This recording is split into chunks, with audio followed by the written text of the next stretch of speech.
제가 그 의뢰받은 주제는 그 조선이 본 만국의 세계라는 것인데요.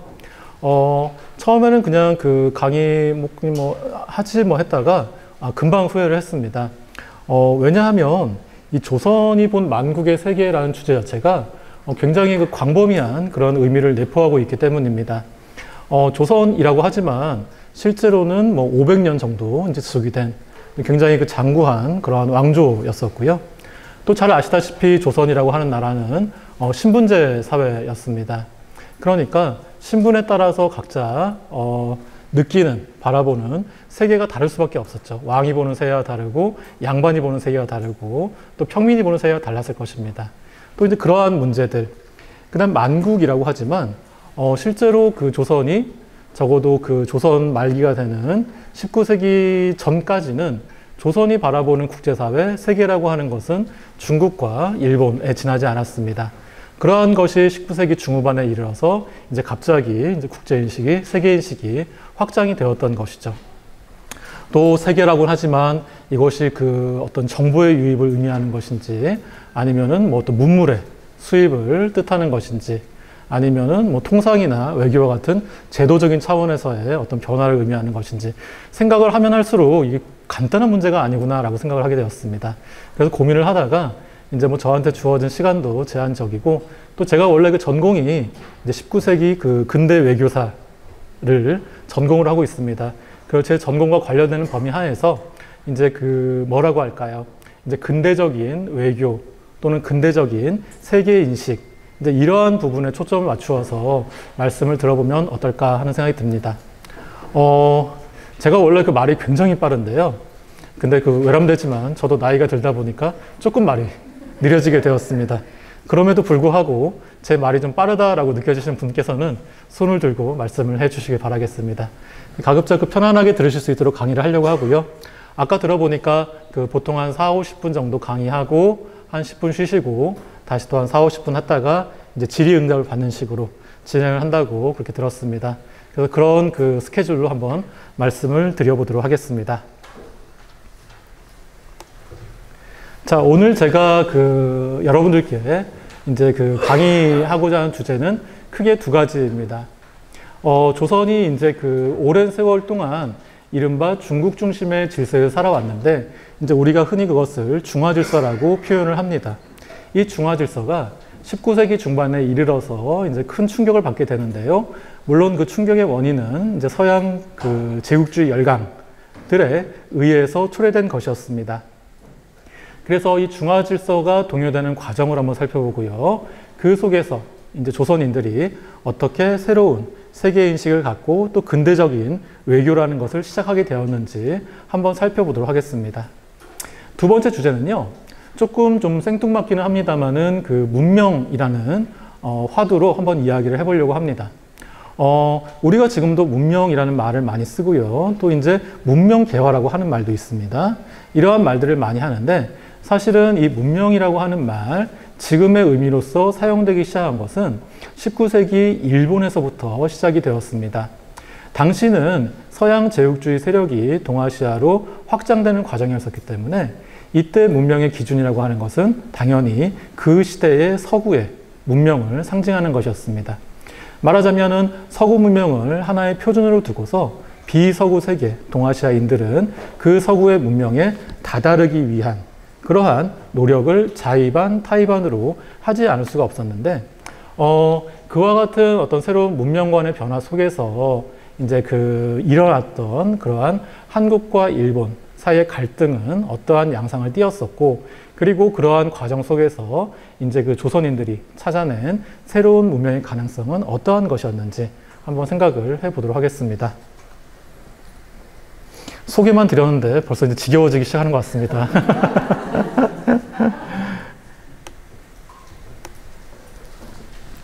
자, 처음에 이제 그 서학의 유입에 대해서 한번 살펴보려고 하는데요. 1492년에 이른바 그 콜럼버스에 의해서 이제 그 아메리카 신대륙의 발견이 일어났습니다. 그리고 1494년에 이르러서 당시 이제 그 스페인과 포르투갈이 당시 그 교황 알렉산드르 6세의 중재에 의해서 나름대로 세계를 나눠 갖는 그러한 조약을 체결하게 됩니다. 말하자면 지금 그 아메리카 대륙의 이제 동단 끝이죠. 그 선을 기준으로 해가지고서 왼쪽에서 앞으로 발견되는 땅은 스페인 땅, 오른쪽에서 발견되는 땅은 이제 포르투갈 땅, 이제 이러한 식으로 자기들끼리 이제 그 합의를 맺었습니다. 말하자면 이제 새로운 신대륙이 막 발견되기 시작을 하는데 어떠한 규칙이 없으면 두 나라 사이에 전쟁이 벌어질 수가 있겠죠. 그래서 이와 같이 자기들이 마음대로 이렇게 선을 긋고서 영토를 차지하기 시작했습니다. 그런데 문제는 지금 이제 그 아메리카 대륙이라고 하는 곳이 지금 이제 미국이나 뭐 브라질이나 아르헨티나나 이제 그러한 그 나라들입니다. 지금 우리의 기준으로 봤을 때는 지구 반대편이잖아요. 그러니까 그때 평평한 지구를 갖다 놓고서 아메리카 딱 선을 긋고서 여기서부터 서쪽은 스페인 땅, 동쪽은 포르투갈 땅 이렇게 합의를 맺었지만 이 반대편에 있는 아시아에 이르면 이것이 누구의 땅인지가 굉장히 애매해지는 그러한 상황이 되었던 것이죠. 그러다 보니까 이 아시아 지역에서는 포르투갈과 스페인이 경쟁적으로 그 세력을 확장하려는 시도를 하였습니다. 그리고 그 천병이 되었던 것은 잘 아시다시피 이제 선교사들, 이제 카톨릭 교회의 선교사들이었던 것이죠. 그래서 지금 보시는 것처럼 일단 그 동아시아에 먼저 이제 그 발을 들이기 시작한 것은 포르투갈 세력이었습니다. 1510년에 인도의 고아라고 하는 지방부터 시작해서 지금 말레이시아 말라카 지역, 그리고 마카오, 광둥에 이르기까지 그 무역권을 이제 확장을 하였던 것이죠. 이와 함께 1549년에는 예수의 선교사 프란시스코 하비에르라는 사람이 이제 일본 큐슈에 도착해서 처음으로 카톨릭을 전파하기 시작을 하였습니다. 일본에 도착한 최초의 서양인으로 알려져 있습니다. 1582년에는 예수의 선교사 마테오 리치라는 사람이 중국에 도착해서 이제 고려 만국 전도를 비롯한 세계 지도와 천주 시리와 같은 한문 교리서를 출간하였습니다. 말하자면 이제 이러한 사람들이 다 이제 예수회라고 하는 선교단체에 소속된 이제 그러한 선교사들이었었는데요. 이 예수회의 전교의 특징이 일반 대중을 상대로 교리를 전파하기보다는 그 중국 같은 경우에는 귀족이라든지 고위 관료 이러한 높은 그 상류층의 사람들을 먼저 전교를 해서 그 사람들을 통해서 이제 사회적으로 교리가 확산되는 이제 이러한 식의 전교 방법을 취했다라고 합니다. 그러다 보니까 근데 뭐 그 중국 사람들이 뭐 처음부터 뭐 기독교를 믿고 하겠습니까? 굉장히 거부감이 있죠. 그러다 보니까 처음에는 이제 그 서양의 어떤 그 천문 지식 또는 뭐 과학 기술 이렇게 정말로 실용적인 지식들을 전파하는 것으로서 서구 문물에 대한 거부감을 줄이려고 하였습니다. 이제 그 과정에서 서양의 어떤 그 지도라든지 새로운 지리적인 지식이라든지 여러 과학기술 같은 것들이 이제 전파가 되었던 것이죠. 바로 이게 동아시아에서 서학이 시작되는 그러한 시작점이 되었습니다. 그런데요, 이제 그 명나라 시기인데요. 명나라도 마찬가지고 청나라도 마찬가지입니다. 이렇게 그 서양 선교사들을 뭐 흠천감이라고 하는 그러한 어떤 그 기관을 비롯해서 적극적으로 채용해서 이 사람들의 근대적인 지식을 국가 통치에 활용을 하였습니다. 17세기 중엽 이후, 그러니까 우리가 청나라와 이제 병자호란을 겪은 게 1636년의 일이죠. 17세기 뭐 초중반의 일이었었는데, 이제 몇십 년이 지나고 나서는 청나라와의 관계도 안정이 되었습니다. 그러면서 청나라의 이제 그 연행사, 조공사절도 많이 파견이 되었고요. 이제 이러한 사람들을 통해서 당시 청나라의 수도였던 북경에 와 있던 서양인들과의 접촉도 일어나게 되고, 또 이 사람들이 그린 지도라든지 아니면은 여러 가지 그러한 책 같은 것들이 연행사에 의해서 조선에도 유입이 되기 시작을 하였습니다. 이게 말하자면 이제 그 우리나라가 이제 서양 문물 또는 근대 문물과 처음 이제 조우하게 되는 이제 그러한 과정이었었는데요. 이때 그 조선에 수입된 책들이 뭐 상당히 여러 가지가 있습니다만은 저는 지금 그 중에서 직방외기라고 하는 책을 말씀을 드리려고 합니다. 이 책은요, 예수의 선교사, 이제 이탈리아인이라고 해요. 줄리오 알레니라고 하는 사람이 만든 세계 인문 지리서인데요. 1623년에 중국에서 출간이 되었습니다. 그런데 우리나라에 1632년에 그 유입이 되었다고 하니까 상당히 이른 시기에 들어왔음을 알 수가 있는 것이죠. 근데 이 책의 내용을 보게 되면은요, 지금 보시는 것처럼 먼저 그 왼편에 텍스트를 보겠습니다. 옛날 현인이 말하기를 한 번 땅을 파서 통하게 만들고 물건 하나를 내려뜨려 보면 반드시 중심에서 멈출 것이다. 그 발밑, 그 정반대편에서 마찬가지로 땅을 막 파가지고 지구를 파가지고 물건을 떨어뜨리면 반드시 중심에서 만들 것이다. 원래 동아시아인들은 하늘은 둥글고 땅은 모났다라고 하는, 그러니까 지구가 평평하다라고 하는 이제 그러한 생각을 가지고 있었는데, 말하자면 지구 원형설을 소개를 하고 있는 겁니다. 그러면서 기존에 이제 그 동아시아의 경전에서 나왔던 천원 지방, 이제 이와 같은 말들은 실제로 뭐 그 움직임을 뜻하는 것이지 지구가 구형이라는 그 사실을 부정한 것은 아니다. 뭐 이제 이러한 식으로 이제 서양의 지구 원형설을 이제 소개를 하는 이제 그러한 대목이 있었던 것이죠. 이게 의미하는 바는 뭐냐면 지구가 원형이다라고 했을 때에는 사실은 그렇게 되면은 지구에는 어디도 중심이 없는 겁니다. 그 이전까지 동아시아인들에게 지구의 중심은 중국, 그것도 중국의 황제가 있는 북경을 의미하였습니다. 북경을 중심으로 해서 지구의 질서를 동심원적 구조로 파악을 하는 것이 일반적이었죠. 하지만 이제 지구가 평면이 아니고 지구는 동그란 공과 같다. 마치 지구본과 같이 그런 모양이다. 이와 같은 근대적인 지식이 들어오게 되면서, 그러면서 중국이 세계의 중심이라고 하는 그러한 사상 자체가 점차 깨어지게 되는 겁니다. 그러면서 우리의 어떤 그런 주체성이라든지 우리 존재의 그러한 그 중심성, 이러한 것들을 새로 인식을 하게 되는 것이죠. 다음 텍스트 한번 보겠습니다. 중국은 아시아의 10분의 1을 차지한다. 크기로 봤을 때요. 중국 대륙이 이제 전 세계 한 10분의 1 정도 된다라고 하는 거예요. 그리고 그 아시아라고 하는 것은, 죄송합니다. 중국이 아시아의 10분의 1이고 아시아는 전 세계적으로 보았을 때 한 5분의 1 정도의 범위이다. 그렇다면은 중국을 제외하고 그 외부의 땅이 굉장히 넓다는 뜻이 되잖아요. 그러니까 이 외부에는 중국 같은 크기의 그러한 대륙 또는 나라가 90%가 된다. 이런 이제 그 전까지 조선인들에게 중국은 너무나 큰 땅덩어리였었고, 따라서 중국 자체가 곧 세계라고 생각을 하였습니다. 하지만 세계라는 것이 그 정도로 협소하지 않다. 훨씬 더 광활하다. 이제 이러한 근대적인 지리 지식이 들어오면서 이제 중국에 대해서도 점차 상대적으로 인식하게 되는 그러한 계기가 마련되었던 것이죠. 이제 그러면서 꼭 중국의 가르침만이 절대적인 것은 아니다. 세계가 이렇게 넓은데 저기 유럽이나 또 다른 지역에서, 뭐 인도 같은 지역에서도 어떤 그 뛰어난 그런 성인들의 가르침은 있을 수가 있다. 이제 이러한 식의 사상적인 전환이 발생을 하였던 것이죠.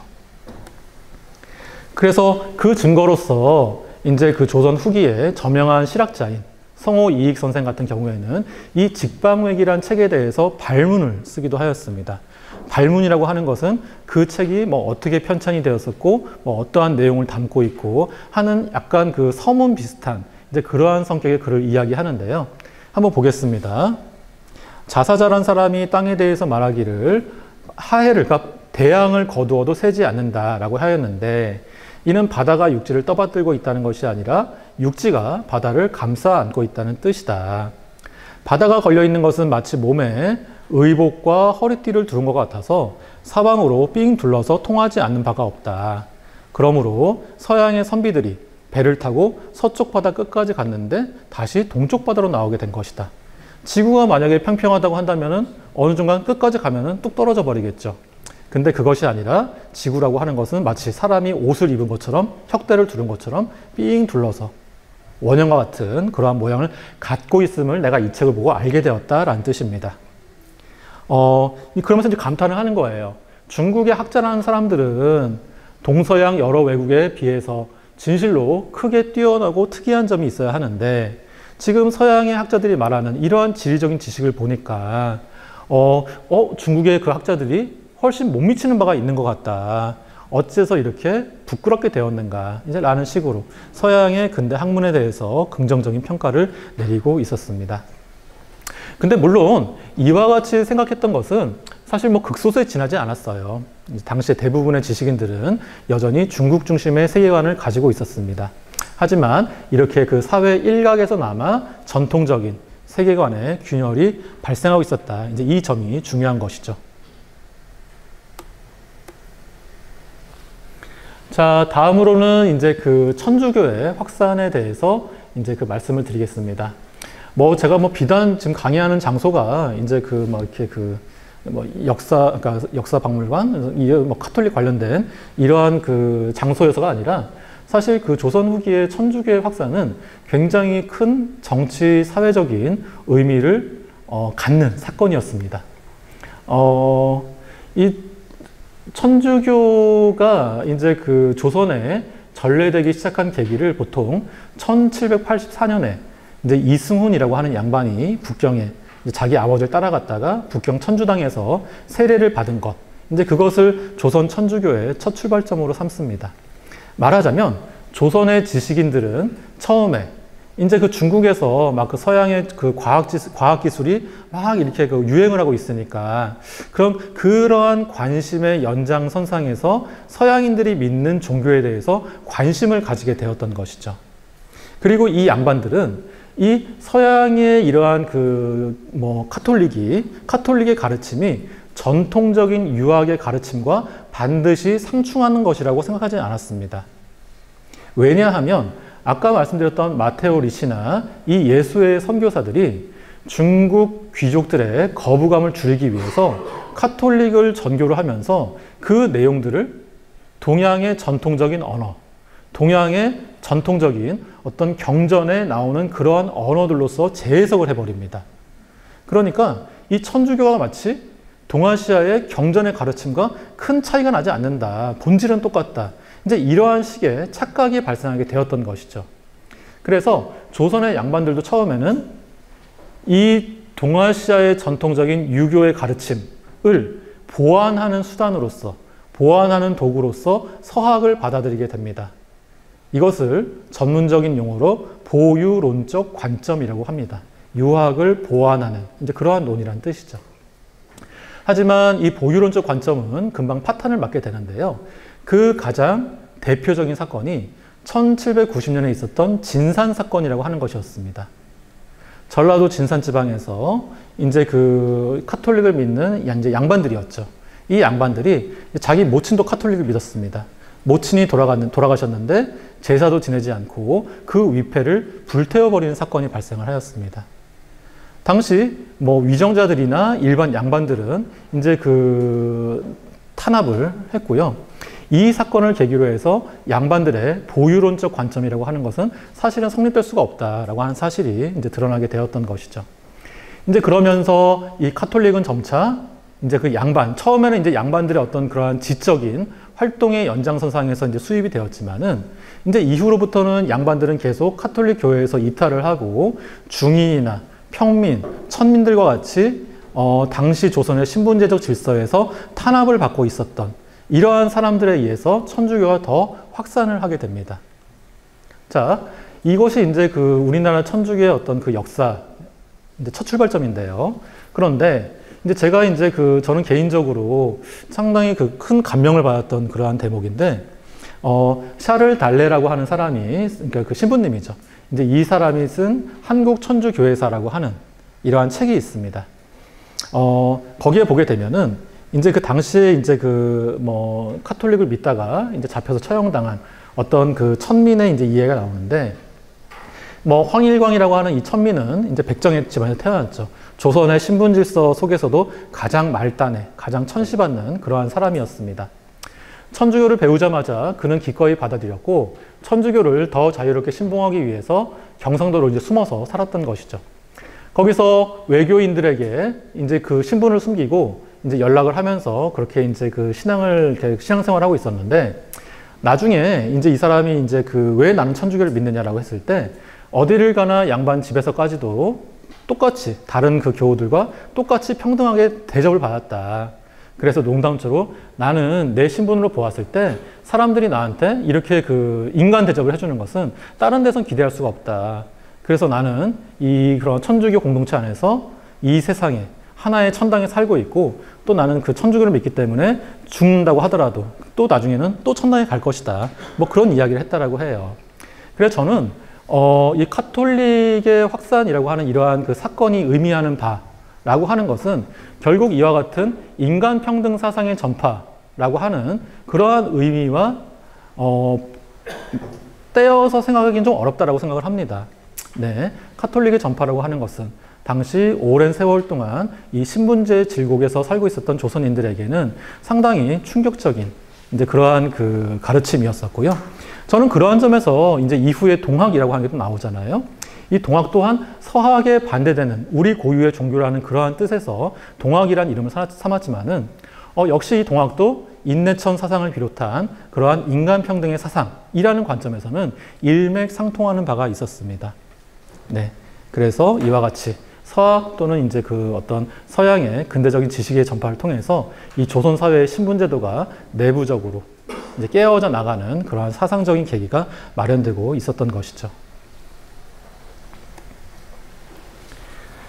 자, 이와 같이 이제 점차 어떤 그 사회적으로 또는 사상적으로 어떤 그 기존의 전통적인 중국 중심의 세계관이 이제 점차 균열을 빚고 있었습니다.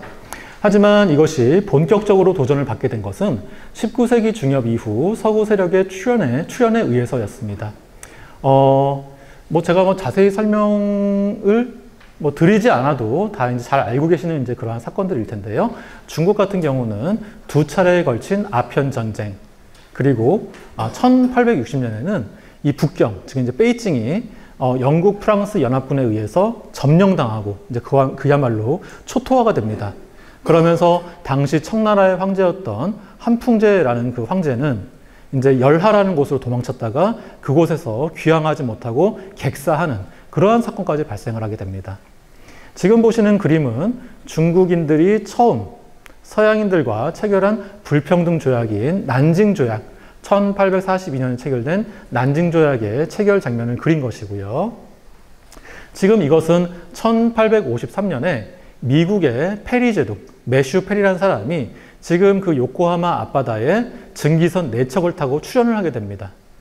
이제 그러면서 이제 그 뭐 난파선 구호라든지 아니면은 뭐 이제 일본 내에 어떤 그 항구의 개항, 이제 이러한 것들을 요구하는 조약 체결을 강요하게 되는데 결국 당시 일본 막부 정부에서는 이 무력을 앞세운 요구에 저항하지 못하고 이듬해인 1854년에 미일 화친 조약 또는 카나가와 조약이라고 불리는 최초의 불평등 조약을 맺게 됩니다. 저쪽 맨 아래쪽에 있는 그림은요, 우리나라가 처음으로 일본과 체결한 근대적 조약인 강화도 조약을 당시 일본 신문에서 묘사한 사파이고요. 이 오른쪽에 있는 것은 1882년 5월 22일에 미국과 체결한 조미수호 통상조약의 모습을 그린 것입니다. 그래서 조선 같은 경우도 1876년에는 일본과 1882년에는 미국을 시작으로 영국, 독일과 차례로 근대적인 조약을 체결하였습니다. 이것은요, 이제 그 1883년에 이제 그 미국의 보빙사라고 하는 사절단을 보내게 되는데, 이제 그때 그 사절단의 이제 그 모습을 담은 사진이 되겠습니다. 어쨌든 이와 같은 과정을 통해서 점차적으로 한국, 중국, 일본과 같은 동아시아 국가들은 이제 근대적인 외교를 시작하게 되었던 것이죠.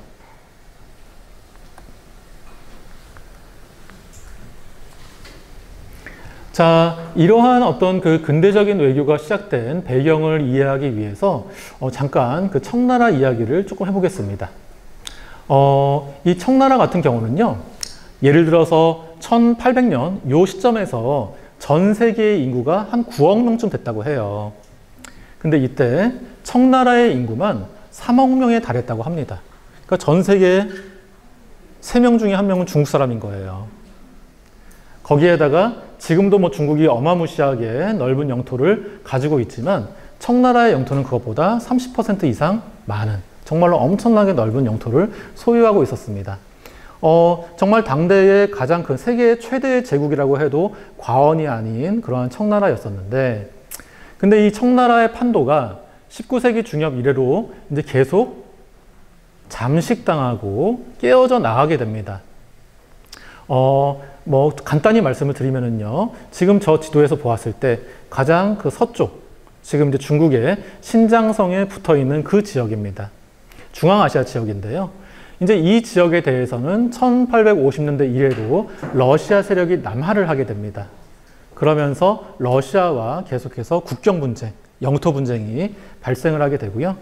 지금 그 청나라 기준으로 남쪽에 있는 동남아시아에서는요, 베트남 같은 경우는 프랑스와 보호권 분쟁이 발생을 하게 되고, 또 옆에 있는 버마 같은 경우는 영국이 일방적으로 자신들의 식민지인 인도에 병합을 시켜버립니다. 그리고 지금 지도에서는 잘 보이지 않습니다만은 그 아마 여러분들이 그 여행지로 자주 가시는 일본 오키나와 섬 있잖아요. 이제 일본 사람들도 되게 좋아하는 휴양지인데요. 이 오키나와 섬이 원래는 그 독립된 왕국이었습니다. 류큐라고 불리는 독립된 왕국이었었거든요.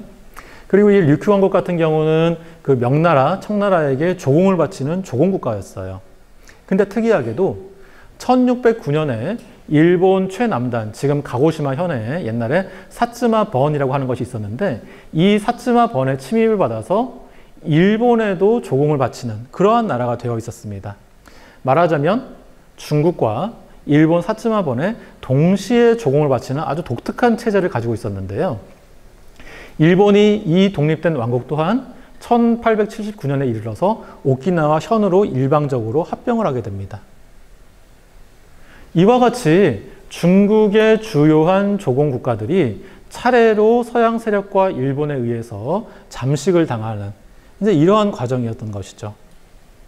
이제 청나라의 입장에서 유일하게 남은 조공 국가, 또 가장 중요한 조공 국가는 조선이었습니다. 조선이 왜 중요했냐라고 한다면, 일단 지도만 봐도 알 수 있듯이 우리가 지금도 뭐 북경 뭐 비행기 타고 간다고 얼마 안 걸리잖아요. 1시간 좀 더 걸리지 않습니까?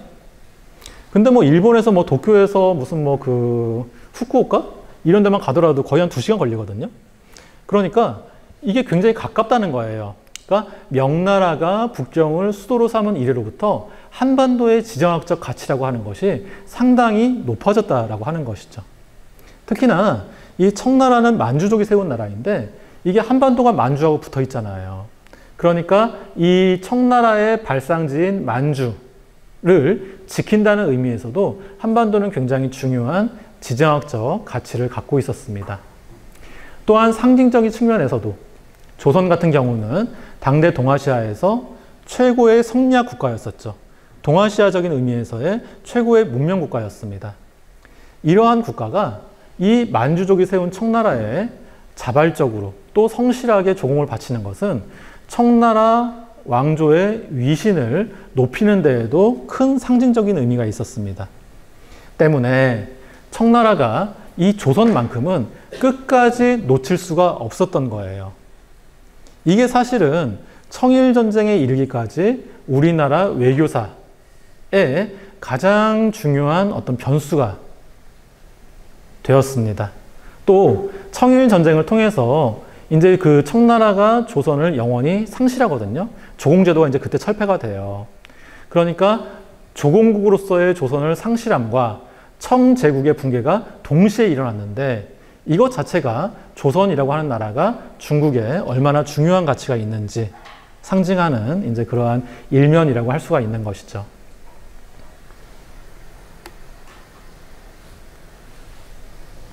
자, 어쨌든지 간에 이제 이러한 상황 속에서 이제 조선인들 사이에서도, 이제 일부 조선인들 사이에서도 이제 그 전통적인 세계관에 이제 의심을 품기 시작을 합니다.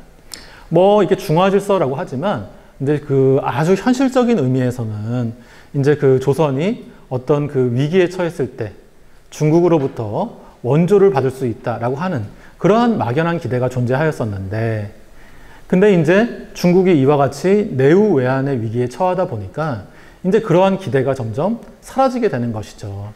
그러면서 이제 독자적으로 어떻게 생존을 영위할 것인가, 어떻게 근대적인 외교에 적응할 것인가 라고 하는 문제의식이 싹트기 시작합니다.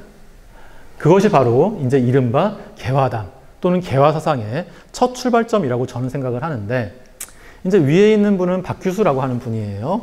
이제 이분이 뭐라고 했냐면 중국 사람들이 우리나라를 가리켜서 예의지국이라고 한다. 지금도 우리가 동방예의지국 이런 말 쓰지 않습니까?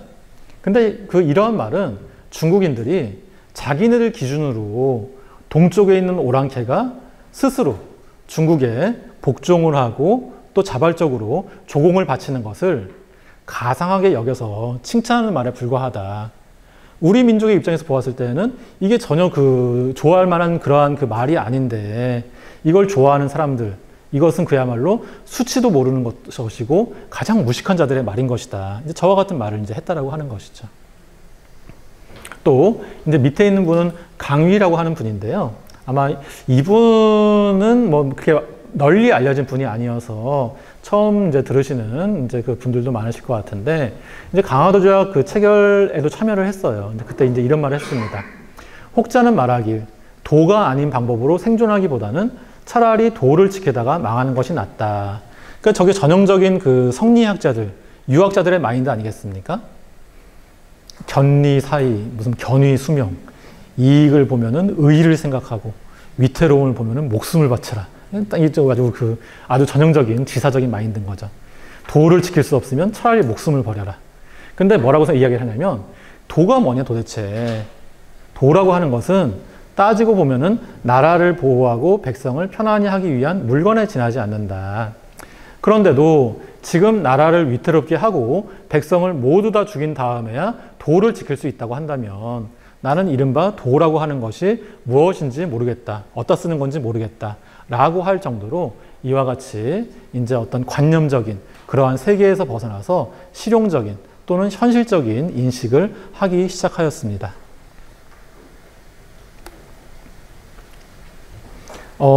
요 부분은 이제 일본의 이제 어떤 학자가 사토 시니치라는 학자가 이제 성략 전형적인 어떤 사대부들의 세계관을 이제 정리한 이제 그러한 내용인데요.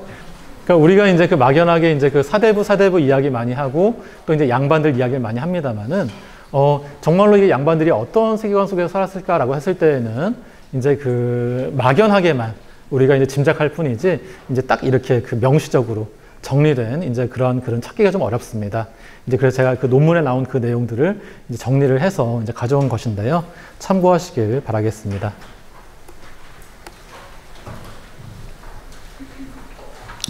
자, 이제 이러한 과정을 통해서 이제 서양의 국제법이라고 하는 것도 동아시아에 전파가 되기 시작을 합니다. 뭐 다른 거는 이제 너무 전문적인 내용이니까 이제 이제 그렇게 막 이제 고민을 안 하셔도 되는데 요것만 이제 알아가시면 좋을 것 같아요. 상식적으로. 뭐 대학생 자녀 있으시면 가가지고서 너 이런 거 아느냐 딱 하기 좋은 이제 그런 겁니다. 한문으로 번역된 최초의 국제법 서적입니다. 만국공법이라고 읽습니다. 아까 말씀드린 것처럼 이제 중국에서 1842년과 1858년에 이제 두 차례 이제 불평등 조약을 맺습니다. 난징 조약, 텐진 조약이라고 하는 것을 맺고요. 또 이제 1860년에는 북경 조약을 맺어서 이제 베이징 북경 안에 서양 공사관이 본격적으로 설치가 됩니다. 근데 이 서양 외교관들이 이제 막 중국의 수도에 와서 상주를 하는 거예요. 그러면서 막 와가지고서 뭐 교섭하자, 무슨 뭐 조약 맺자, 이제 계속 이제 문을 두드리면서 귀찮게 하는 거죠. 중국의 입장에서도 이와 같은 근대적인 외교에 대응을 할 수 있는 기관이 필요했습니다. 그래서 만들어진 것이 1861년에 통리기무아문이라고 하는 기관이었습니다. 그리고 저 기관의 부속기관으로서 동문관이라고 하는 걸 설치를 하는데 저 동문관에서는 무엇을 했냐면 서양의 서적들의 번역 그리고 이제 앞으로는 서양 국가들과 외교를 해야 되니까 중국의 똑똑한 학생들을 데려다가 외국어 교육을 시킵니다. 저 동문관이 나중에 이름이 경사동문관으로 바뀌게 되고 지금 여러분들 잘 아시는 북경대학교의 전신이 됩니다. 그래서 이제 이렇게 서양의 책들을 번역하기 위한 기관을 설치를 했는데 이 기관에서 처음 번역한 것이 이 만국공법이라고 하는 책이었습니다. 그러니까 얼마나 당시 중국인들한테도 서양 국제법을 학습하는 것이 중요한 과제였는지 알 수가 있는 것이죠. 이 책의 원서는 미국 국제법학자 헨리 휘튼이라는 사람이 쓴 Elements of International Law라고 하는 것이었고요. 이제 이 번역서 자체는 미국인 선교사, 그러니까 동문관에 이제 교장을 나중에 역임하게 되는 미국 선교사 윌리엄 마틴이라는 사람이 중국인 조수들의 도움을 얻어서 번역을 하게 됩니다. 그래서 이 책이 당대에 뭐 중국은 물론이고 특히 일본에 미친 충격이 엄청난 것이었습니다. 이제 일본 같은 경우는 상당히 이제 그 서양 세력의 어떤 그 위협이라고 하는 것을 굉장히 경계를 하고 있었기 때문에 서양 문명, 서양 제도의 수입에 어떠한 나라보다도 더 적극적이었습니다. 당연히 서양인들의 어떤 국가들 사이의 규범 또는 규칙, 룰이라고 할 수 있는 국제법을 배우지 않으면 안 되는 것이었죠. 그래서 이처럼 동아시아인들에게 이 만국공법이 큰 충격을 주다 보니까 그 시기에는 국제법이란 말 대신에 아예 만국공법이라는 말이 하나의 보통 명사로서 국제법을 뜻하는 보통 명사로서 통용되었다라고 합니다. 참고로 말씀드리면 국제법이라고 하는 말 자체는 1870년대에 일본의 미츠쿠리 린쇼라고 하는 학자가 처음 만들어서 쓰기 시작했다라고 합니다. 지금 다 이제 우리는 국제법이란 말을 쓰고 있죠. 아무튼 그러면서 이제 그 뭐 주권이라고 하는 말도 이제 처음 이제 이 책에서 번역되어서 쓰이기도 했고요. 자, 그러면서 이제 우리나라도 점차 이제 이러한 서양 국제법 체제에 이제 그 적응을 이제 해야 되는 이제 그러한 상황이 되었는데요. 뭐 몇 가지 이제 그 에피소드들이 있어요. 근데 이제 제가 그 뭐 한두 가지만 좀 소개를 드리려고 하는데, 처음에는 이제 그 강화도 조약에 관한 것입니다. 아까도 말씀드렸지만은 강화도 조약은 우리나라가 이제 그 일본과 체결한 최초의 근대적인 조약이었었고요. 근데 이 강화도 조약 제1조를 보게 되면은 지금 여러분들 보시다시피 조선국은 자주지방으로서 일본국과 평등지권을 보유한다라고 그렇게 되어 있습니다. 아마 그 예전에 학교 다니실 때 저 구절에 대해서 그렇게 배우셨을 거예요. 그러니까 저 자주지방이라고 하는 것은 독립주권국가의 의미이다. 일본이 이제 그 조선을 침략을 해야겠는데 조선과 중국 사이에 조공관계라고 하는 아주 그 독특한 그러한 뭐 역사적인 관계 또는 제도적인 유대가 있더라. 그래서 조선을 이제 요리하기 위해서는 중국과의 관계를 끊어야 하는데 그걸 끊기 위해서 조약을 체결하면서 조선을 아예 그냥 독립주권국가로서 실제로 그렇게 인정할 마음은 없지만 그렇게 명시를 한 거다. 그러면서 청나라의 간섭, 개입을 차단하려고 했다. 이제 아마 그렇게 이제 배우셨을 거예요. 근데 최근에 나온 그러한 그 견해, 학설로는요, 약간 좀 내용이 다릅니다. 뭐냐면은 이미 당시에도 아까 보신 것처럼 주권이라고 하는 말이 번역이 되어 있었습니다.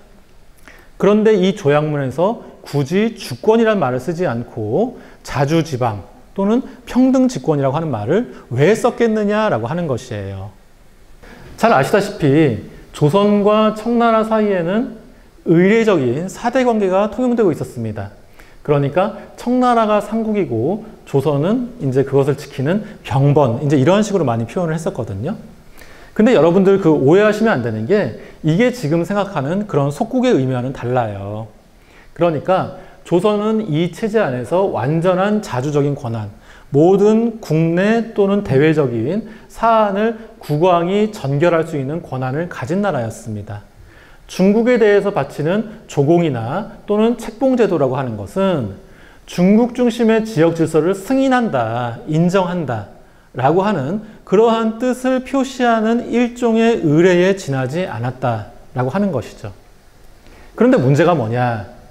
어쨌든지 간에 청나라와 조선 사이에는 뭐 그 의례적이지만 상하 관계가 존재하고 있었습니다. 근데 청나라와 일본이 1871년에 근대적인 조약을 맺어요. 그거를 청일수호 조교라고 합니다. 이때 청나라와 일본 사이에는 국가 대 국가로서 대등한 관계를 맺습니다. 그런데 조선과 일본 사이의 강화도 조약을 통해서 지금 보시는 것처럼 두 나라가 평등한 권한을 갖는다. 그리고 이 조약문에는 포함이 되어 있지 않지만 조약 체결의 주체를 조선과 일본 모두 정부라고 명시를 합니다. 말하자면 조선과 일본 사이에는 정부 대 정부의 대등 관계가 성립이 되는 것이죠. 그러면 딱 봐도 이 삼각관계가 모순되지 않습니까? 이렇게 두 개가 똑같 대등한데 이렇게 두 개도 대등하다. 그런데 이렇게 두 개 사이에는 불평등한 위계적인 관계가 있다. 말이 안 되잖아요. 근데 이 자주라고 하는 말은요, 이러한 모순된 삼각관계를 미봉하는 그러한 구실을 하였습니다. 말하자면 이 자주라고 하는 말은 일본의 입장에서는 독립주권국의 의미로 해석할 수 있는 그러한 여지가 있는 말이었습니다. 실제로 그렇게 해석을 해요. 하지만 조선이나 청나라 사이에서는 아까 말씀드린 것처럼 조선은 원래 자주국가였어요. 청나라의 의례적인 조공책봉을 하지만 실제로 모든 국사를 조선 국왕이 담당한다는 의미에서 틀림없는 자주국이었습니다.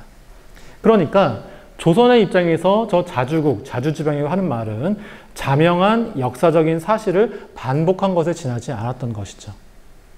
말하자면은 저 자주라고 하는 말은 조선이나 청나라의 입장에서는 전통적인 조공책봉 관계의 연장의 의미로서 일본의 입장에서는 근대적인 국제관계의 주권국가의 의미로서 각자 편의적으로 해석할 수 있는 그러한 여지를 가진 말하자면 모호한 말이었다라고 하는 겁니다. 그리고 실제로 이러한 말 자체가 모호했기 때문에 청나라와 조선, 일본 사이에 모순된 삼각관계가 당분간 유지가 될 수 있었던 것이죠. 제가 여기서 말씀을 드리고 싶은 것은 우리나라가 조선이 만국공법이 됐던 국제법이 됐던 서양의 국제적 질서를 받아들였다고 하더라도 그것이 전근대 국제질서에서 근대적인 국제질서로 어느 한순간 이행된 것이 아니라 전통적인 요소와 근대적인 요소가 혼재되는 그러한 아주 복잡한 양상을 보이면서 외교사가 진행이 되었다라고 하는 것입니다. 이거 언제 정리되느냐? 1894년에 청나라와 일본이 전쟁을 함으로써 정리가 돼요. 청일전쟁 끝나고 나서 양국 사이에 시모노세키 조약이라고 하는 게 체결되거든요. 시모노세키 제1조는 청나라는 조선이 완전 무결한 독립자주국임을 승인한다라고 되어 있었습니다. 그러면서 이 모순된 삼각관계가 결국 전쟁을 통해서 이제 해결이 되었던 것이죠. 아까 말씀을 드린 것처럼 이제 그 우리나라가 1882년에 이제 그 미국과 이제 조약을 맺습니다. 이때 조약을 맺을 때 청나라는 조선과 미국 사이의 조약을 중개함으로써 이제 자신들이 조선에 대해서 특별한 이러한 그 기득권이 있음을, 특별한 지위를 가짐을 알리고 싶어 했어요. 그래서 이때 조약 맺을 때 청나라의 이홍장이라는 사람이 이 조미조약에다가 조선은 청나라의 속국이다. 그리고 청나라 황제가 명을 내려서 이 조약을 맺는 것이다. 라고 하는 구절을 넣어야 한다고 주장을 하였습니다. 하지만 그 요구는 미국 측의 반대로 인해서 이제 그 관철되지 않았었는데요. 그 타협으로서 등장한 것이 이 속방조회문이라고 하는 것이었습니다. 이게 뭐냐면 조미수 통상조약이 체결되는 바로 그 장소에서 고종이 미국 대통령 체스터 아서에게 별도로 보낸 친서예요. 그 조약문에는 조선과 중국 사이의 관계를 명시하지 못했지만 이와 같이 고종이 미국 대통령에게 별도의 친서를 보냄으로써 조선과 중국 사이의 관계를 설명을 하였던 것이죠. 그 내용이 지금 보시는 것과 같습니다. 자, 그런데 앞으로 이제 그 조선, 그러니까 나는 이제 고종은 이제 이 조미수 통상조약의 모든 조항들을 윤허했으니 앞으로는 이 자주란 말이 또 나오네요. 어쨌든지 간에 이러한 자주국의 어떤 그러한 예에 따라서 준수해서 처리하겠다. 그러면서 이제 여기가 중요해요.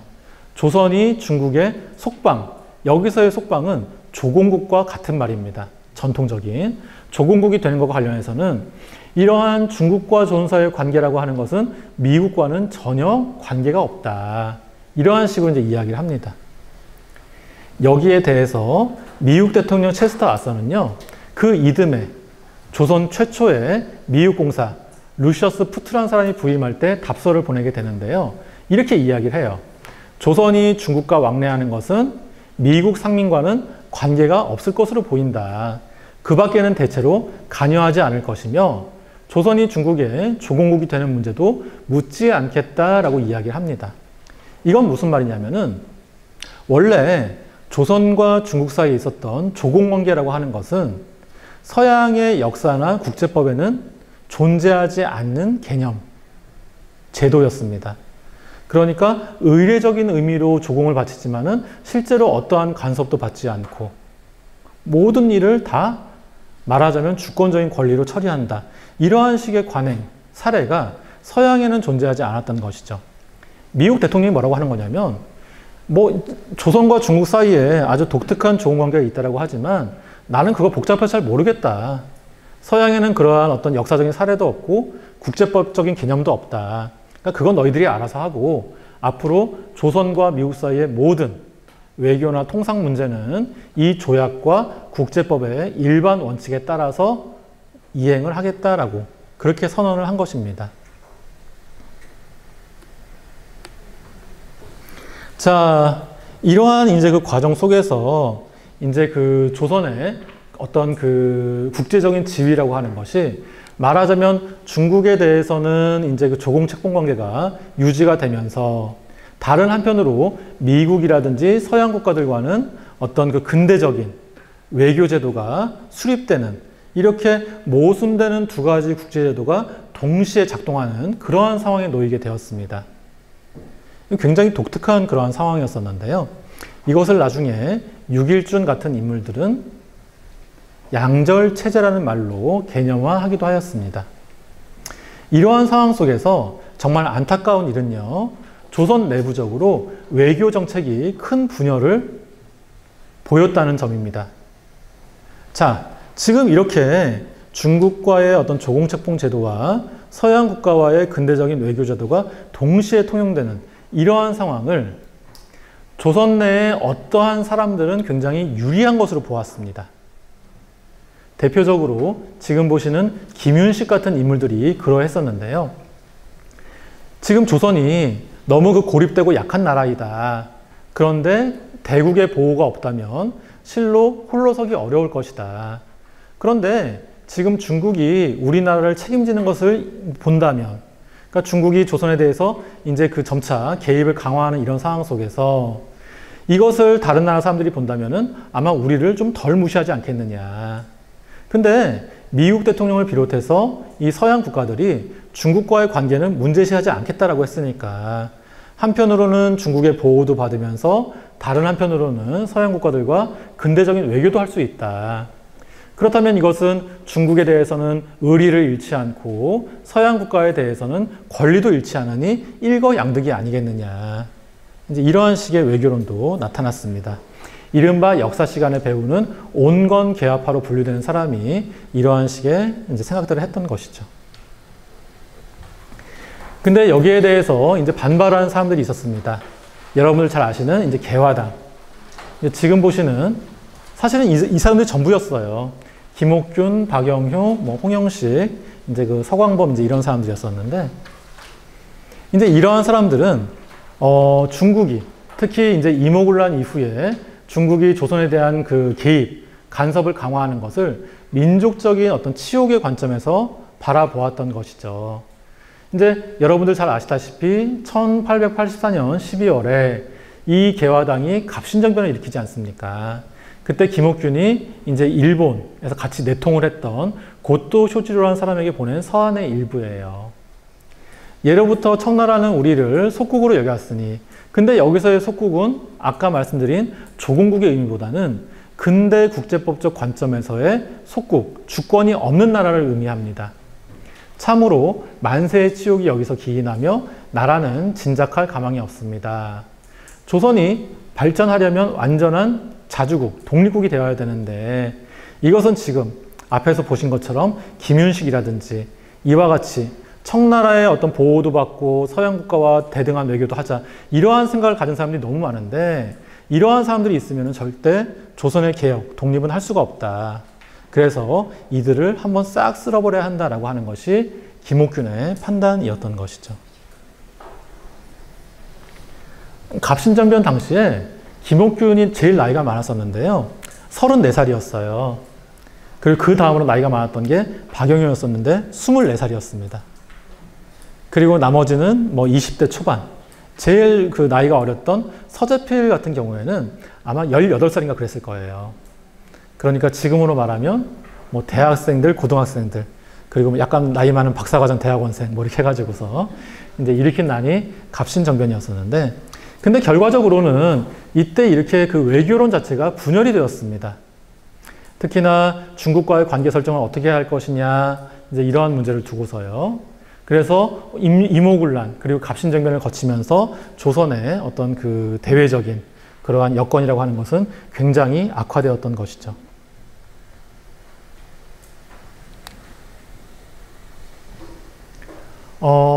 이거는 뭐 오늘 강의와는 직접 관계는 없는데요. 그냥 그 여러분들한테 제가 소개를 해드리고 싶어서 이제 가져온 이제 그러한 구절입니다. 이제 그 고종이 일본과 조약을 맺고 나서 1880년에요. 지금 보시는 김홍집이라는 인물을 일본의 수신사로 파견을 하게 됩니다. 이제 그 김홍집이 이제 그 일본에 가서 여러 사람도 만나고 이제 그 여러 가지 이제 그 책도 좀 받아오고 이제 그렇게 돌아왔어요. 이제 고종이 이제 얼마나 이제 그 궁금한 게 많겠어요. 처음 이제 그 일본의 이제 공식적인 이제 두 번째 사절이었지만 보내가지고서 이제 그 뭐 여러 가지 이제 정보를 입수해 왔으니까 그 대화 중에 일부입니다. 그 대화 중에 이제 지금 네덜란드 이야기를 하는 거예요. 고종이 묻습니다. 네덜란드는 나라가 그렇게 작은데 무슨 방법으로 그렇게 강한 나라가 되었느냐. 고종이 이제 물어보는 거죠. 이제 김홍집이 이제 아래입니다. 나라의 크기는 관계가 없고 병기, 그러니까 무기가 정밀하고 예리하니 그 방법은 또한 자강무실에 달려있을 뿐입니다. 라고 답변을 했어요. 이제 고종이 이제 다시 묻습니다. 자강무실이라고 했는데 이 자강이라고 하는 말이 부강을 뜻하는 것이냐, 부국강병을 뜻하는 것이냐 라고 그렇게 물어봅니다. 근데 그 김홍집 대답이 걸작이에요. 뭐라고 하냐면 비단 부강만이 자강이 되는 것이 아니다. 우리의 정치를 잘 닦고 우리의 백성을 잘 보호해서 외부 세력이 이용할 만한 틈을 만들지 않는 것, 이것이 실로 자강의 제일 급선무이다 라고 대답을 합니다. 저는 저 구절을 처음 보고서 무슨 생각을 했냐면 사실 그 지금 이제 우리나라가 이제 뭐 어떠한 지표로 보든지 간에 세계 10위권을 넘나드는 이제 그러한 강한 나라가 되었지 않습니까? 부강한 나라가 되었는데 근데 우리나라가 처한 지정학적 여건이라고 하는 것은 세계에서 가장 강한 나라들, 그러니까 러시아, 중국, 일본, 태평양 건너 미국에 둘러싸여 있습니다. 이렇기 때문에 언제든지 상대적인 약소국의 위치를 면하기가 어려운 거예요. 지정학적 위치가 그렇기 때문에. 조선시대는 더 그랬겠죠. 이때는 나라 자체가 가난하고 약했으니까. 이러한 나라에서 스스로 강해지려면 어떻게 되느냐. 우리 힘으로, 우리 스스로 부국강병을 달성하려고 노력하는 것은 당연히 전제가 되어야 하지만 동시에 이게 외부 세력이 어떤 개입을 할 만한 그러한 틈을 만들지 않는 것, 우리의 정치를 잘하고 우리의 국민을 잘 보호해서 외부 세력들이 이용할 만한 틈을 주지 않는 것이 급선무이다라고 이야기를 하는 거예요. 근데 이 역사를 돌이켜보건대 이모군란도 그렇고 갑신정변도 그렇고 아까 말씀을 드린 것처럼 결국 서양의 국제법을 받아들여 왔지만 전통적인 관념과 서양 국제법적인 관념 사이에서 여전히 개념적인 혼란을 겪고 있었고 그 과정에서 어떤 내부적인 의견 일치보다는 대립이 더 심각하게 나타나고 있었습니다. 그 결과가 이모군란과 갑신정변이라는 사태였었고요. 이렇게 온탕과 냉탕을 왔다 갔다 하는 그 와중에 중국을 비롯해서 일본이라든지 여러 열강들이 더 한반도에 마각을 드러내기 시작을 했던 것이죠.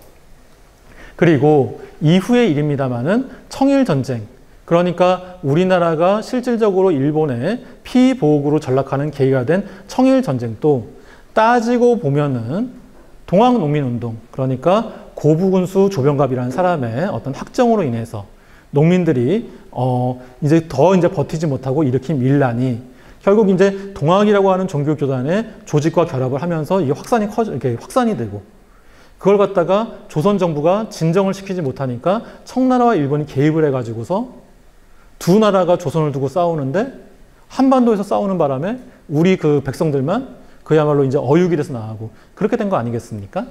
근데 어쨌든지 간에 이 우리의 어떤 그러한 이 근대 정치 외교사를 돌이켜 보건대 이 자강, 우리가 김홍집이 말하는 의미에서의 자강을 못한 그 대가라고 하는 것이 얼마나 심각했는가, 이제 그것을 알 수가 있는 것이죠. 그러한 점에서 이제 우리가 역사적인 교훈을 얻어야 하지 않을까라는 생각이 듭니다. 자, 이번 시간 주제는 이제 새로운 문명을 찾아서라고 정해 보았습니다. 이 시기에 특히나 이제 처음에는 이제 개화파로부터 시작을 해가지고요. 나중에는 많은 조선인들의 어떤 세계관을 지배한 그러한 개념이 있었는데, 그게 바로 문명이라고 하는 것이었습니다. 문명은 뭐 지금도 많이 쓰고 있는 말이죠. 근데 이 문명이라고 하는 말 자체는 뭐 중국의 서경이라고 하는 책에서 이미 나올 정도로 유서가 깊은 말이었습니다만은, 근데 저 말이 오늘날 쓰이는 것처럼 서양의 시빌라이제이션이라고 하는 말의 번역어로 쓰이기 시작한 것은 일본의 계몽주의 사상가 후쿠자와 유키치라는 사람에 의해서였습니다. 여러분들 뭐 지금도 뭐 일본 여행 가시면 일본의 최고액권인 1만엔짜리에 도안이 그려져 있을 정도로 일본 안에서는 가장 존경받는 그러한 이제 사상가 또 언론인이 되겠습니다. 교육자이기도 하고요.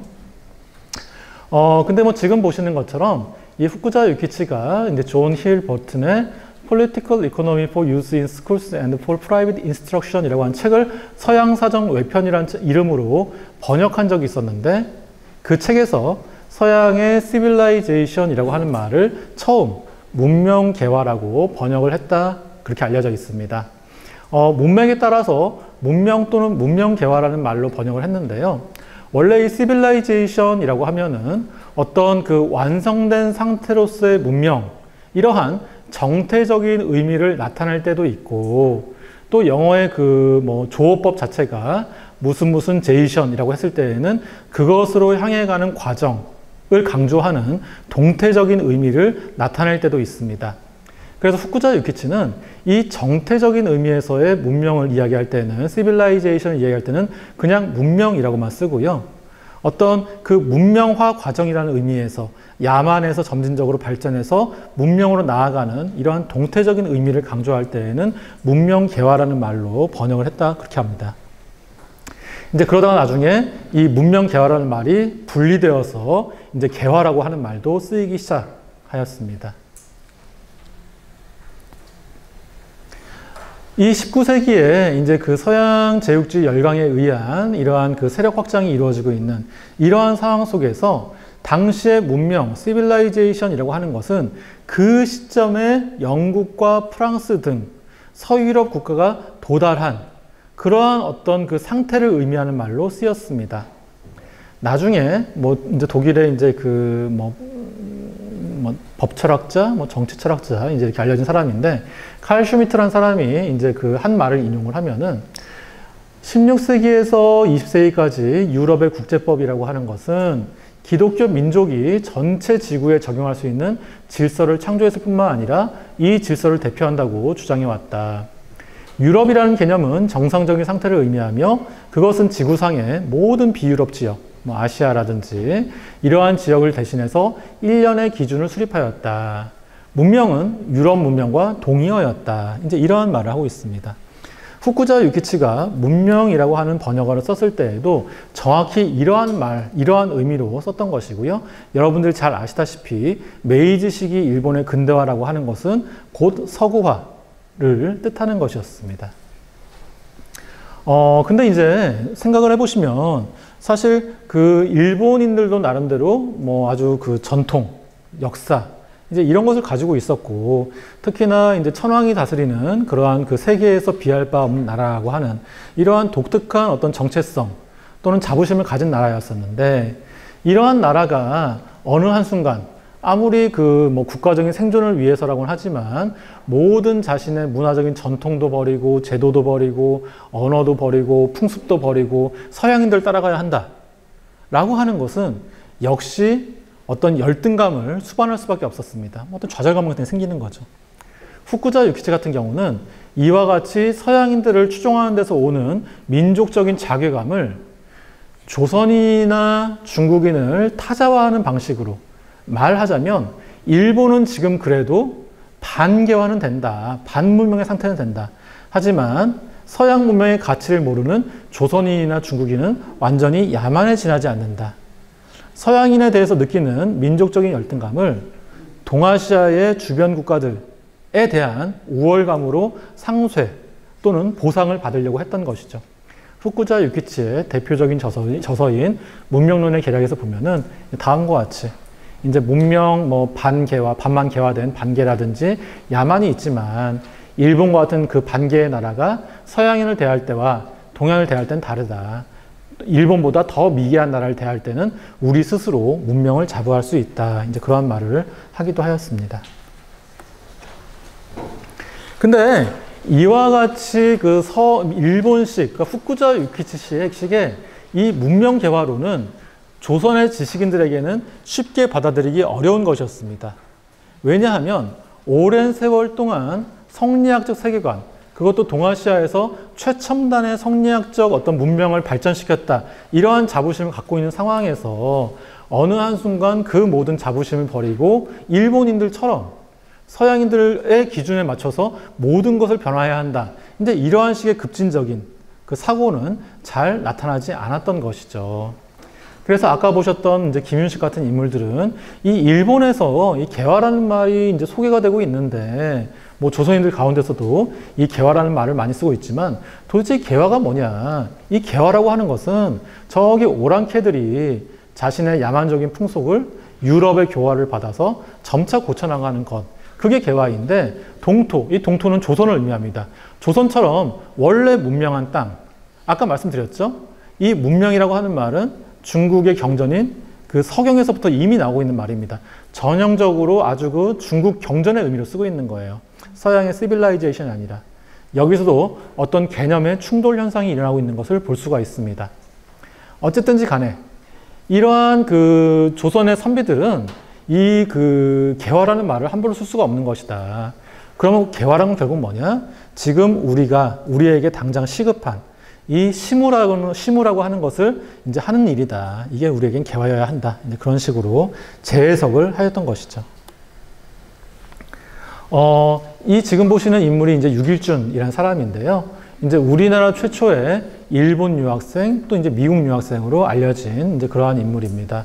뭐 최근에는 뭐 유길준보다 먼저 일본과 미국으로 유학 간 사람이 있었다. 뭐 이제 그런 이야기도 있지만은 어쨌든지 간에 당시 조선에서는 가장 서양 문명 유학까지 한 이제 그러한 지식인이었죠.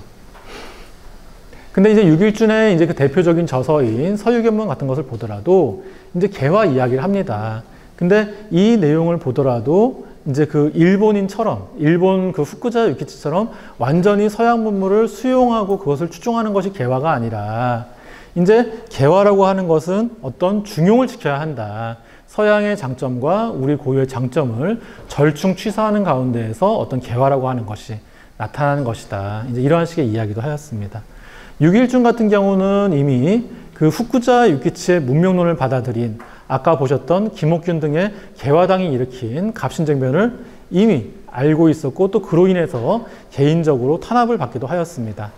그래서 그와 같은 급진적인 문명화 구상이 초래할 수 있는 그러한 안 좋은 결과에 대해서는 굉장히 첨예하게 인식을 하고 있었던 것이죠. 이것도 어떤 유길준, 더 나아가서는 조선인들의 절충적인 그러한 개화 사상을 어떤 대변하는 글로서 이제 알려져 있습니다. 근데 사실은 이 개화가 이제 그 뭐 엄밀히 따지면 이제 일본에서 만들어진 말이었었고, 또 그 이후로부터 이제 일본에서 무슨 뭐 조선에 대한 간섭 정책을 펼친다든지 조선에 대한 하여튼 외교 정책을 펼침에 있어서 늘상 구실로 내세우는 것이 개화라는 말이었어요. 조선을 개화시켜야 한다. 조선을 개화시켜야 한다. 청일전쟁 때에도 마찬가지였거든요. 청일전쟁 때, 청일전쟁 직전에 7월 23일 날 일본군 제11연대가 고종이 있는 경복궁을 점령하는 사건이 발생하였습니다. 그리고는 고종을 사실상의 인질로 사로잡은 상태에서 청일전쟁의 명분인 개화와 독립을 강요했던 것이죠. 그러한 사태가 있었는데 당시 일본 공사였던 오토리 케이스케라는 사람이 고종을 처음 만난 자리에서 뭐라고 하냐면 조선도 이제 개화를 해야 한다. 이제 이런 식의 주장을 하거든요. 이제 그게 그 우리나라 이제 그 고종, 그러니까 저희 조선왕조 실록에서 개화라고 하는 말이 처음 등장하는 사례입니다. 어쨌든지 간에 이 일본인들의 영향 하에서 추진되었던 당시의 개혁을 우리가 보통 갑오개혁이라고 부르는데 이 갑오개혁의 명분 자체가 개화였습니다.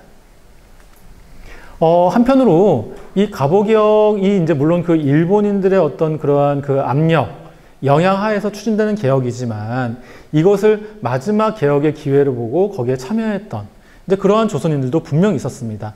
아까 보셨던 육일준이 대표적인 인물이었어요. 하지만 많은 조선의 민중들은 이와 같이 일본인들의 간섭, 개입으로 이루어지고 있는 갑오개혁에 대해서는 부정적이었었고요.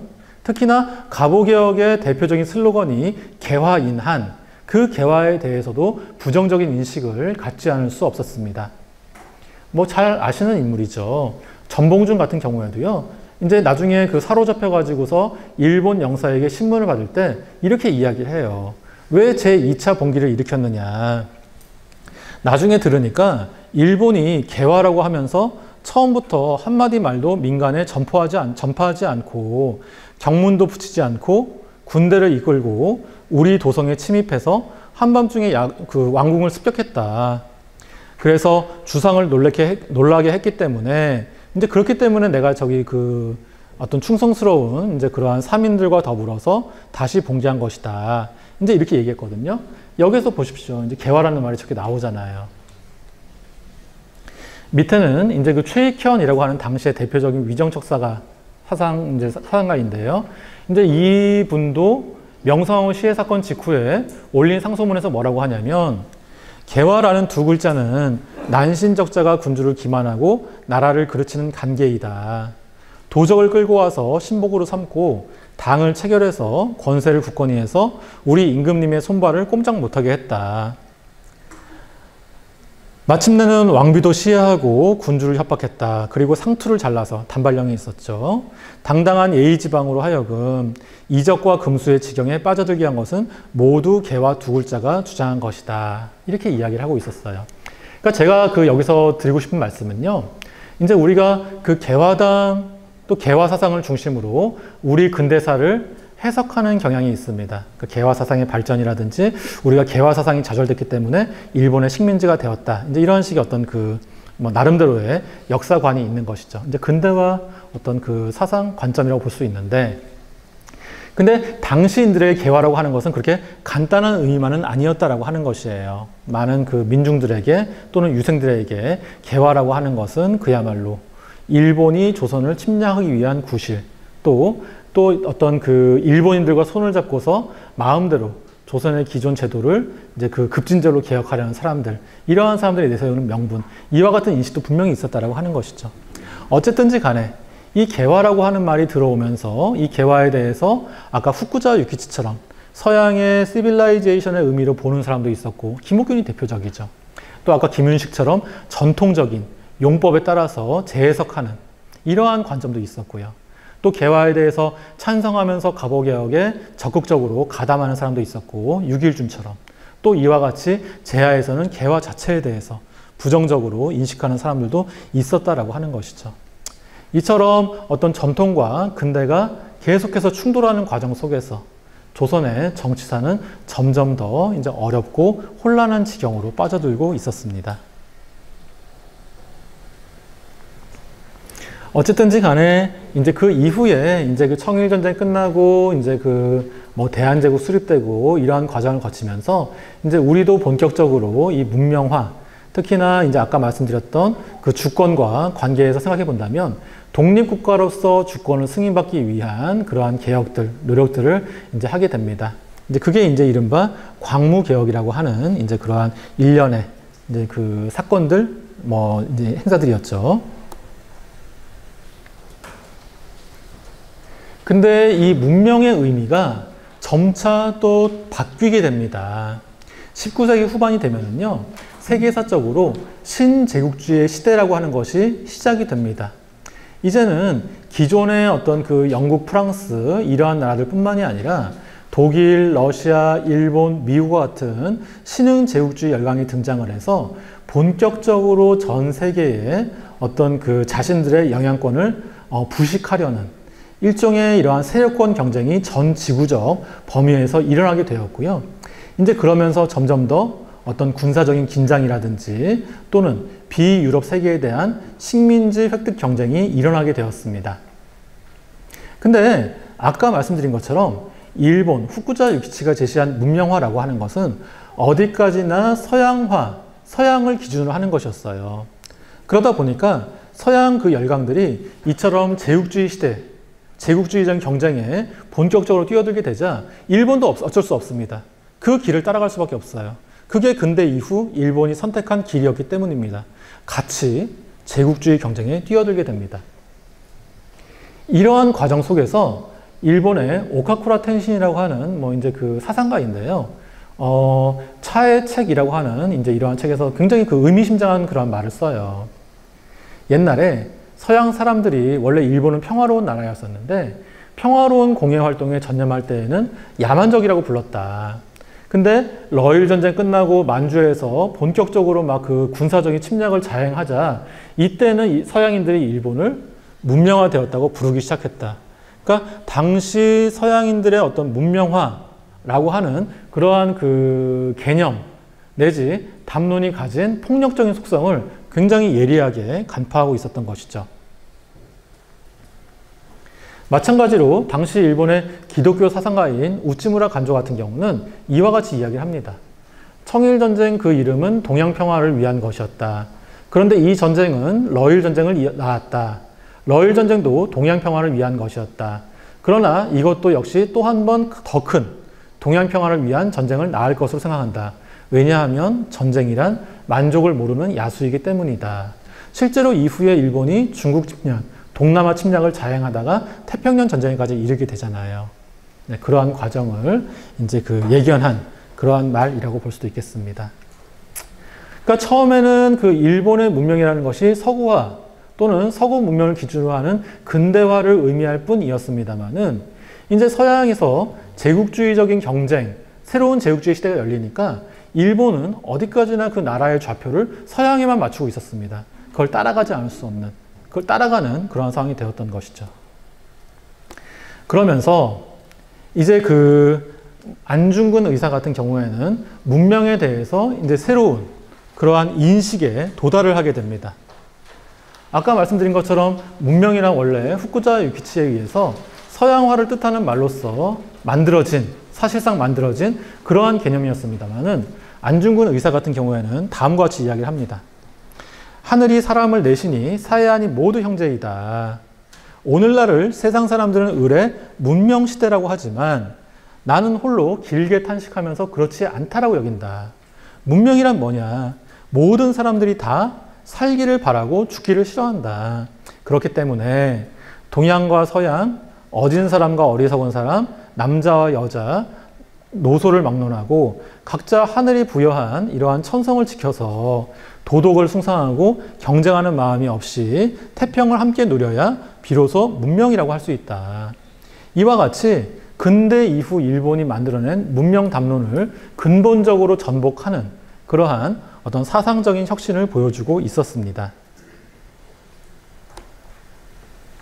마찬가지로 이제 그 1940년에 이제 그 임시정부 이제 주석이었던 이제 김구 선생이 또 이제 발표한 이제 그러한 그 선언문의 일부인데요. 인류 사회에서 문명과 야만은 도의 관념의 유무에 의해서 경계가 구별된다. 동방 문화는 서양에 비해서 우수한데 그 원인은 도의 관념이 공리주의보다 중하기 때문이다 라고 해가지고서 이제는 서양의 근대 문명 자체를 상대화해서 보는 이제 그러한 관점에까지 도달을 하고 있었습니다. 그런데 일본의 이른바 메이주신, 지금도 이제 긍정적으로 평가하는 사람들이 많습니다만은 이 메이주신이라고 하는 것도 따지고 보면은 서양의 물질 문명을 흡수해서 사람을 죽이고 불지르는, 타국을 침략해서 타인의 부모 형제를 살육하고 재산을 찬탈하는 야만적 침략주의의 집대성에 불과하다. 그래서 일본 국민이 계속해서 생존해 나가기 위해서는 과거 역사에 대해서 절실히 참여하고 이것을 경계하며 야만적인 폭군을 타도하고 이제 이렇게 이제 황통을 분쇄하고 동방에 고유한 왕도 문화로 복귀해서 동양의 평화를 위해 노력해야 한다. 이제 이러한 식의 이제 그 이야기들을 하기도 하였습니다. 말하자면 단순히 어떤 그 서구 추종주의에 불과했던 일본의 문명화라고 하는 것이 이제 이 시점에 이르면은 그야말로 스스로 파탄에 이르는 상황이 되었던 것이고요. 그러한 상황을 보면서 처음에는 일본의 침략 또는 일본의 근대적인 성취의 희생물이 되었지만 이후에는 오히려 이 문명이라고 하는 것, 보다 보편적인 문명 또는 평화적인 문명이라고 하는 사상에까지 점차 도달하고 있었던 것이죠. 그래서 저는 이제 이러한 그 가치들도 우리가 이제 새로 이제 더 이제 발굴을 하고 더 많이 이제 이야기를 해야 한다라고 생각을 합니다. 하지만 이와 같은 어떤 그 문명적인 관점 또는 새로운 문명, 이러한 구상도 존재했지만 동시에 이제 여러 가지 또 세계관이 있었던 것 같아요. 뭐 이제 굉장히 어떤 그 사상적인 이제 그 혼돈 상태에 있었다고 보여지는데 지금 말씀드리려고 하는 것은 이제 그 중에서도 오늘날 이제 우리에게도 일정한 영향을 미치고 있다고 생각이 되는 이제 제 표현에 따르면 저항 민족주의에 대해서 말씀을 드리려고 합니다. 아마 여러분들 그 신채호라고 하는 분의 이제 이름은 다 들어보셨을 텐데요.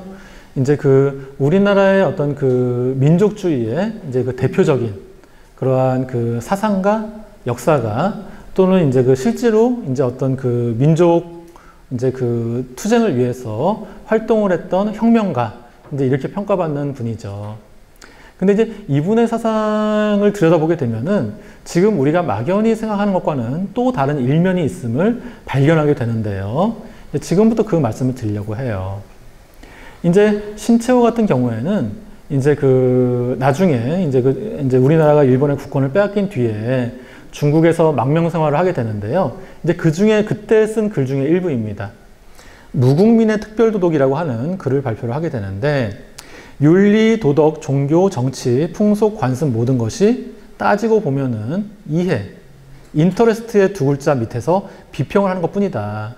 세상 인간 만사에 옳고 그르다는 말이 어디 있겠느냐. 누구나 다 자기에게 이롭다라고 하면은 하는 것이고 불리하다고 하면은 안 한다. 그런 이야기를 해요. 근데 지금 조선민족의 꼴을 봐라. 우리에게 지금 국가도 없고 아무것도 없지 않느냐. 이러한 상황에서 윤리를 찾고 도덕을 찾는 것은 그야말로 한가한 일에 지나지 않는다 라고 이야기를 하면서요. 굉장히 살벌한 이야기를 합니다. 보시면은 이제는 우리는 모든 것을 이로움과 해로움의 관점에서 생각을 해야 한다. 그게 이제 무국민의 특별도덕이라고 하는 거예요. 그래서 그 폭동과 암살로 선봉을 삼아서 적의 치안을 흔드는 것이 우리에게 이롭거든 폭동과 암살을 해야 되고 부처를 쫓는 것이 이롭다고 하면 쫓겠지만은 푸죽간에 칼을 들고서 부처의 목을 베는 것이 이로우면은 부처의 목을 베고 예수를 믿으면 이롭다 하면은 믿지만은 유태인들처럼 예수의 머리에 못을 박는 것이 이롭다고 하거든 예수의 머리에 못을 박아서 이 세계 안에 아무튼 우리에게 이롭다 하는 것은 환영해서 수입하고 해로운 것은 배척해서 다 죽여버려야 한다. 이제 이러한 식의 극단적인 사상에까지 도달을 하고 있었습니다. 그러니까 이렇게 하는 이 사상적인 배경도 이제 그 간단한 것은 아니고요. 또 여기에 대해서는 또 한참 또 이야기를 해야 되는데 이제 말하자면은 신채호 같은 경우는 이제 그 민족의 어떤 정수, 핵심을 민족 정신으로 보았습니다. 근데 이 정신이라고 하는 것은 형체도 없고, 다 지금 이제 우리가 막 이렇게 이야기를 하다가 또 이제 돌아가는 길에 뭐 또 이렇게 술 한잔 또 하게 되면은 다 이제 또 민족 정신 다 이제 잊고 막 이러잖아요. 특히나 이때는 막 그 일제에 의해서 식민 지배가 뭐 20년, 30년 막 지속되던 있던 시기였으니까 국내에서는 다 일본인들이 교육을 하고 있고 역사를 가르치고 있고 이제 이런 상황이 되니까 민족 정신을 어떻게 지키겠습니까? 신채호가 도달한 결론은 끊임없는 폭동, 어떤 테러리즘 이런 걸 통해 가지고서 계속해서 정신을 자극해야 한다. 그러니까 어느 한순간 신채호에게 있어서 이 테러리즘이라고 하는 것은 어떤 독립을 위한 수단적인 가치라기보다는 그것 자체가 민족적인 정신을 보존하기 위한 하나의 목적으로서 약간 좀 전도된 그러한 의미를 갖게 되었던 것 같아요. 그래서 이 신채호 선생의 유명한 이제 그 뭐 대목이죠. 이제 조선 상고사라고 하는 역사책의 서문인데 이제 아와 비아의 투쟁 이제 이런 이야기를 합니다. 반드시 본위인 아가 있으면 아와 대치한 비아가 있고 아의 가운데 아와 비아가 있으면 비아 중에도 또 아와 비아가 있다. 그래서 아에 대한 비아의 접촉이 번극할수록 많아질수록 비아에 대한 아의 분투가 더욱 맹렬해진다. 그래서 인류사의 활동이라고 하는 것은 이제 쉬지 않고 역사의 그러한 길도 결정되지 않고 끊임없이 무한한 투쟁의 반복으로서 지속이 된다. 그러므로 역사라고 하는 것은 아와 비아의 투쟁의 기록이다. 이제 굉장히 유명한 말이잖아요. 근데 이제 우리가 보통 이 말을 어떻게 이해를 하냐면 여기서 아라고 하는 것은 우리 민족이고 비아라고 하는 것은 우리 민족의 생존을 위협하는 일본이다. 이제 이렇게 해석을 하거든요. 근데 자세히 보면은 아의 중에도 아와 비아가 있다라고 이야기를 하고 있어요. 굉장히 좀 이해하기 어렵잖아요. 일본인들과 투쟁을 하려면은 다 어쨌든지 간에 우리가 다 하나가 되어야 되는데 왜 신채호 선생은 아 안에서도 굳이 비아를 또 나눈 것이지? 그렇잖아요. 근데 제가 해석하기에는 이거는 아까 말씀드린 것처럼 신채호 선생 고유의 어떤 그러한 민족 관념 또는 이 민족 정신에 대한 어떤 강조 이러한 관점에서 해석을 해야 할 것 같아요. 다시 이야기하면은 이 민족 정신을 중심으로 민족을 정의를 했을 때 예컨대 이게 이제 그 순수하게 일본과 투쟁을 해가지고서 우리의 독립을 찾으려는 이건 정말 고유한 민족 정신이죠. 하지만 일본과 타협을 한다라든지 아니면은 그 일제 치하에서 나름대로 자치를 추구한다라든지 아니면은 미국이나 뭐 영국처럼 힘센 나라들에게 가가지고서 외교를 통해서 우리의 독립을 얻으려고 한다라든지 이러한 것들은 신채호 선생의 관점에서 본다면 우리 민족이긴 하지만 민족 정신을 다 오염시키는 자들이에요. 아의 안에 있는 비아. 당연히 척결을 해야 하는 대상입니다. 그야말로 처절한 민족주의 사상인 것이죠. 그리고 이렇게 아와 비아의 투쟁, 아의 밖에 있는 비아와 동시에 아의 가운데 있는 비아를 척결하기 위한 수단으로서의 투쟁, 이것을 강조를 했던 것이고요. 이제 그렇다 보니까 이러한 신채호 선생의 이와 같은 뭐 아와 비아의 관념 또는 투쟁의 관념 이러한 것들이 제가 보건대 분명히 일제 치하 그 36년간의 엄혹한 시기를 견디면서 우리의 민족 정신을 보존하는 하나의 중요한 계기가 되었으면 부정할 수가 없어요. 하지만 동시에 이와 같이 투쟁 일련도의 민족주의 사상이라고 하는 것은 그냥 그 자체로서 어떤 갈등적인 요소를 내포할 수밖에 없다라는 생각이 듭니다. 그렇기 때문에 이게 이제 오늘날 우리가 다 같이 겪고 있고 또 이제 우려하고 있는 한국 사회의 어떤 그러한 그 모순, 분열 또는 우리의 정체성을 둘러싼 갈등 이제 이러한 문제들에 있어서 어쩌면은 이 식민지 시대에 만들어진 이와 같은 저항 민족주의도 다시 한번 검토해 볼 필요가 있지 않을까 저는 이제 개인적으로 그렇게 생각을 합니다. 자, 오늘 강의에서는 어쨌든지 간에 이 조선이 본 만국의 세계라는 그러한 주제로서 이제 뭐 서학의 도입, 그 다음에 서양 국제법과의 만남, 그리고 그 이후에 문명이라고 하는 새로운 어떤 그 세계관을 만들어준 그러한 개념, 그 다음에 이 문명, 새로운 문명을 발견하기까지의 과정, 마지막으로 식민시대에 만들었던 이러한 그 저항민족주의적인 세계관에 대해서 설명을 드렸었는데요. 물론 제가 말씀드린 그러한 것들이 당시 우리의 모든 세계관을 규정하는 것은 절대 아닙니다. 제가 오늘 강의에서 다루지 못한 정말로 다양한 그러한 세계관들이 있었고, 이러한 여러 가지의 세계관들, 이것들이 혼재되고 섞이고 충돌하는 그러한 어떤 그 지성사적인 풍경, 이러한 장면들이 당시 구한말 우리 사회의 모습이 아니었을까, 이제 그런 생각을 하게 됩니다. 자, 그러면은 오늘 강의는 여기에서 마치도록 하겠습니다. 네, 고맙습니다.